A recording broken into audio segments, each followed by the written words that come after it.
সকাল থেকেই মেঘলা, বৃষ্টিও হচ্ছিল। তো এখন বেলা 2টো বাজে, আমি চলে এলাম ছাদে। রোদ উঠেছে, ওই যে দেখো রোদ, সূর্য মামা দেখা যাচ্ছে কিনা বুঝতে পারছি না। তো রোদ উঠেছে, আর এই পাশেই পুকুর, যার জন্যে এলাম আমি। মানে এত সুন্দর হাওয়া বইছিল, তার সাথে পুকুরের মানে যে জলের যে একটা ঢেউ, সেই ঢেউটা হচ্ছিল। আমি বোঝাতে পারছি না, যদিও কতটা বোঝা যাচ্ছে জানি না। আর মাছেরা কি সুন্দর, মানে সেই যে শ্বাস নেওয়ার যে ইয়েটা উঠছে, সেটা চারদিকে ছড়িয়ে যাচ্ছে গোল হয়ে, এত ভালো লাগছে, মানে কি বলবো। আর আমি সঙ্গে সঙ্গে চলে এলাম উপরে। তোমাদেরকে আমি বোঝাতে পারছি কি না জানি না।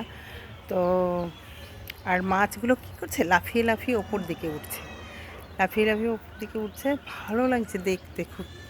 তোমরা বুঝতে পারছো কি না জানি না।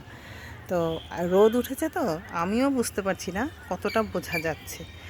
আর এখানে একটু আগেই দেখলাম নৌকো নিয়ে একজনা হয়তো মাছের কোনো খাবার টাবার দিচ্ছে বা মাছেদেরকে দেখাশোনা করছে। তো নৌকোটা আড়ালে চলে গেল। এই যে এখানে দেখো আম গাছ, এই আম গাছ এর আড়ালে পড়ে গেছে। আর ওখানে একটা দেখো আমড়া গাছ আছে, আমড়া চেনো তো তোমরা সবাই। আমড়া গাছে এত সুন্দর ফুল হয়েছে, মানে মুকুল এসেছে। আবার নতুন আমড়া হবে, পুরনো আমড়া এখনও কিন্তু গাছে রয়ে গেছে। তো আবার নতুন আমড়া হবে, সেই মুকুল এসেছে। নৌকো কোথায় চলে গেল বুঝতে পারলাম না। হয়তো ওই দিকে অনেকটা জায়গা আছে, দেখলাম জল টল আছে, ওদিক দিয়ে মনে হয় বেরিয়ে গেছে কি না জানি না। অপেক্ষা করলাম তোমাদেরকে একটু দেখাবো, বেশ ভালো লাগছিল। আমার তো ভালো লাগছিল, তোমাদের কেমন লাগতো জানি না।